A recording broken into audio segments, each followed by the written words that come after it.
मेरा भारत चैनल से के शर्मा की राम राम।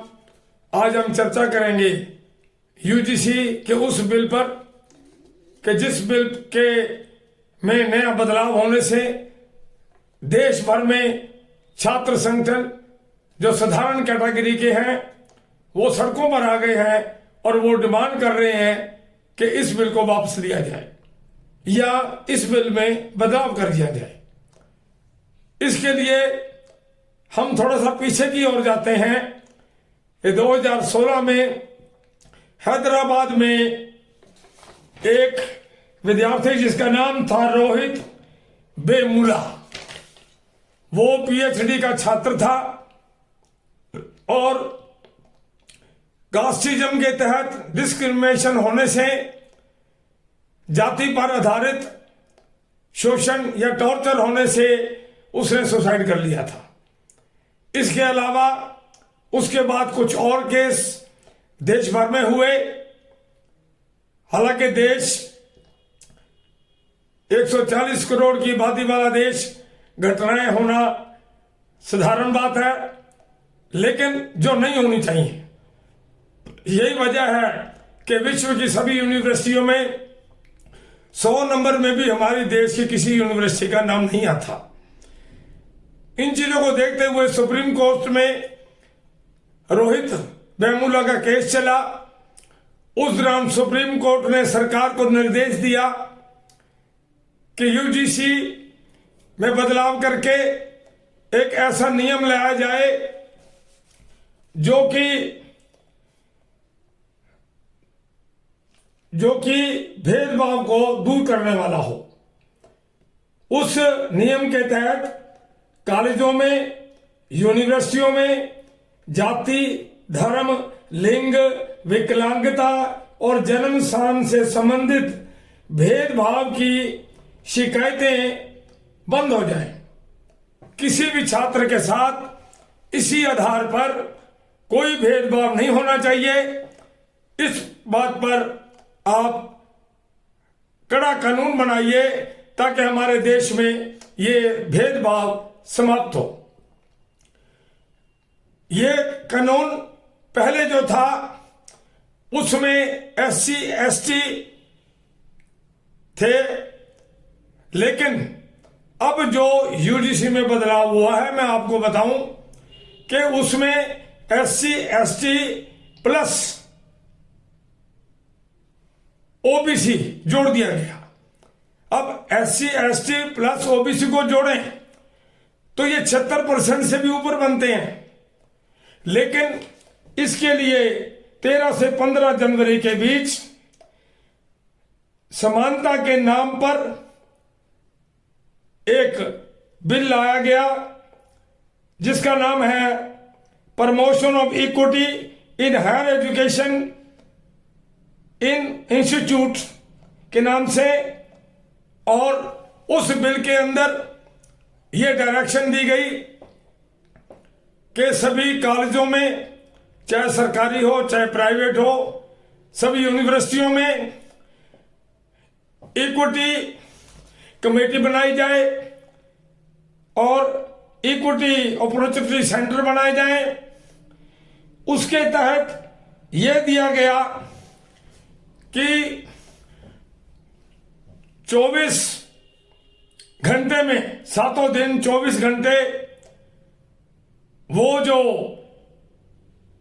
समानता को जिंदा रखने वाला, भेदभाव को समाप्त करने वाला या इस पर नजर रखने वाला जो इक्विटी सेंटर बनेगा, उसमें कभी भी 24/7 नंबर के तहत कोई भी अगर फोन के शिकायत दर्ज कराता है कि फला विद्यार्थी ने, लड़के ने या किसी ने भी उनकी जाति पर आधारित कटाक्ष किया है या शोषण किया है या उसने मेरे साथ बहुत ही गलती बदतमीजी की है, इसके तहत कानून बनाया गया कि वो इक्विटी सेंटर 7 से 15 दिन के अंदर जांच कमेटी बिठाएगा और उसी 7 से 15 दिन के अंदर ही वो शीघ्र फैसला लेगा और उसको सजा देगा। वो उस कॉलेज और यूनिवर्सिटी के जो हेड ऑफ द डिपार्टमेंट हैं, जो वहां का वाइस चांसलर या यूनिवर्सिटी के हेड हैं, वो उस पर फैसला करेंगे। और साथ में यूजीसी ने उस कानून में यह भी लिख दिया कि अगर समय सीमा के तहत सजा नहीं दी गई या इस पर ध्यान नहीं दिया गया तो उसकी ग्रांट भी बंद हो सकती है। क्योंकि यूजीसी, जो कि विश्वविद्यालय अनुदान आयोग कहा जाता है, ये ग्रांट देती है यूनिवर्सिटियों को, कॉलेजों को, और अगर इन नियमों का पालन ना किया गया तो हर हालत में उनकी ग्रांट बंद हो जाएगी। इसका मतलब साफ है कि उनको समय सीमा के तहत फैसला देना पड़ेगा। अब सवाल है कि झगड़ा क्या है? झगड़ा यह है कि इस कानून के अंदर जनरल कास्ट के विद्यार्थियों को कोई राहत नहीं है।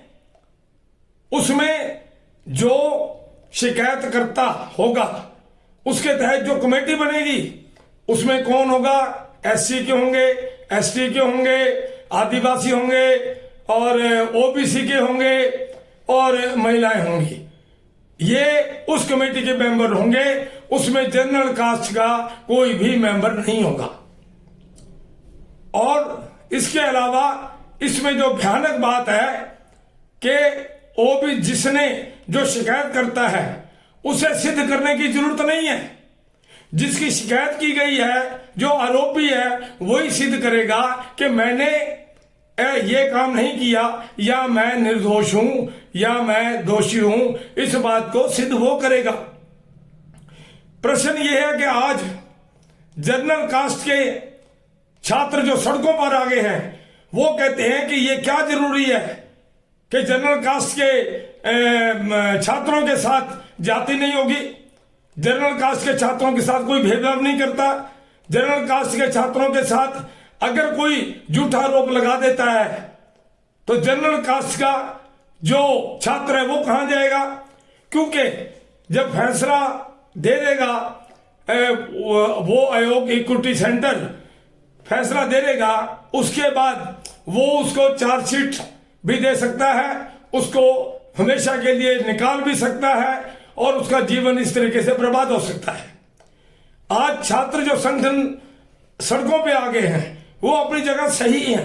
वो कहते हैं कि कानून बनाओ, हमें कोई इतराज नहीं, लेकिन ये कैसे कह सकते हैं कि जनरल कास्ट के छात्र के ऊपर कोई एक्शन नहीं है, कोई उससे जाति नहीं करेगा। यहां तक कि हो सकता है कि जनरल कास्ट की जो महिलाएं हैं उनके साथ शोषण भी हो। क्या ये जो बिल है, क्या ये भेदभाव करने वाला नहीं? क्या आपस में जो प्यार प्रेम दोस्ती रखते हैं छात्र, क्या वो पूछ के दोस्ती करेगा कि तुम्हारी कास्ट क्या है? एक तरफ ये कहा गया कि समानता का अधिकार देने के लिए बिल बनाया गया है और दूसरी तरफ समानता को चकनाचूर कर दिया गया है। इससे भेदभाव बढ़ेगा। इससे ओबीसी और एससी एसटी और जनरल कास्ट में दोनों के बीच में भेदभाव बढ़ सकता है। सरकार ने यह क्यों नहीं सोचा? एक तरफ कहती है कि इकट्ठे रहो, दूसरी तरफ वो बांट रही है। ये बिल बनाते वक्त सरकार ने क्यों नहीं ध्यान दिया कि जनरल कास्ट के छात्र छात्राओं का भविष्य का क्या होगा? अगर उन पर झूठे आरोप लगाए गए और झूठी सजा हो गई, उसका जिम्मेवार कौन होगा? ना तो उस कमेटी के अंदर जनरल कास्ट का कोई छात्र होगा और ना ही उसको जिसने आरोप लगाया है उसको सिद्ध करने का उसकी कोई नियम के तहत ड्यूटी लगाई गई है। तो ये कैसा कानून है? क्या जनरल कास्ट के विद्यार्थियों के भविष्य के साथ ये खिलवाड़ नहीं? क्या कॉलेज यूनिवर्सिटी के जो छात्र हैं वो जो आपस में इकट्ठे रह रहे हैं, क्या उनको उनमें भेदभाव बढ़ाने वाला बिल नहीं? क्या इससे अराजकता नहीं आ सकती? सरकार इस पर सीरियस होकर ध्यान दे और इस बिल को वापस ले। वापस नहीं तो इसमें जनरल कास्ट के विद्यार्थियों को भी डाले, कमेटी के अंदर भी डाले, और इस नियम को इस तरीके से बनाए कि ये मान के चले, ये ना माने कि जनरल कास्ट के जो छात्र हैं वो पहले ही दोषी हैं, पहले ही उनको फांसी देने हुए। जनरल कास्ट के जो विद्यार्थी हैं, छात्र हैं, उनको कमेटी में लिया जाए, उनको भी सफाई का मौका दिया जाए, और उनको भी ये इस चीज के अधिकार दिए जाए कि उनके साथ भी कोई जाति ना करे। अगर यूनिवर्सिटी दिल्ली के अंदर ब्राह्मणवाद के खिलाफ नारे लगे, क्या ब्राह्मण जर्नल में नहीं आता? कौन जिम्मेवार है उसका? आज मेरे देश के अंदर इसी बिल से पीड़ित होकर के कितने ही मंत्री और सिटी मजिस्ट्रेट तक ने रिजाइन कर दिया है। कुल मिला के हमारा यह कहना है, एक तो जो भी ग्रांट कॉलेज यूनिवर्सिटी देती है और उनको 7 दिन का टाइम दिया, 7 दिन के अंदर वो ग्रांट के चक्कर में कि अगर मैं फैसला नहीं देता तो मुझे ग्रांट मेरी बंद हो जाएगी, अगर इसी चक्कर में उसने गलत फैसला दे दिया और उस विद्यार्थी, उस छात्र जो झूठे केस में फंसाया गया है, उसका क्या होगा? क्या सोचा सरकार ने इस बारे में? क्या जनरल कास्ट के विद्यार्थियों के साथ ये भेदभावपूर्ण रवैया नहीं? क्या उनकी जिंदगी से खिलवाड़ नहीं? आज छात्र लगातार जो सड़कों पे आ गए हैं, वो उनका मन दुखी है। आज इस बिल को देख करके 2011 में सबमिट किया हुआ कांग्रेस सरकार का वो बिल, कम्युनल बिल, जिसके तहत उन्होंने एक वर्ग के फेवर में यह निकाला था कि अगर दंगे होते हैं और मुसलमान किसी पे आरोप लगाता है तो उसको सफाई देने की जरूरत नहीं है। उसने अगर कह दिया कि ये व्यक्ति जिम्मेवार है तो बस उसी को फांसी टांग दो, वो जिम्मेवार माना जाएगा। ये वो बिल है जिसका जेटली जी ने विरोध किया था और 2011 में यह सबमिट किया गया था।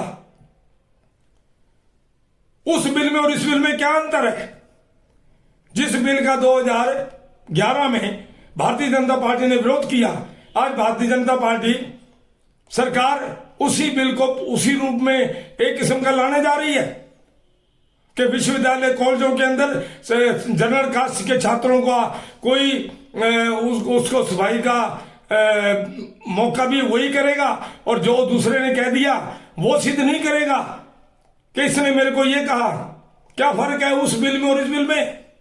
आज बड़े बड़े छात्र, बड़े बड़े नेता इस बात को याद करने में लगे हैं कि यही भारतीय जनता पार्टी सरकार ने 2011 में विरोध किया था और उसी बिल को इस रूप में ला दिया,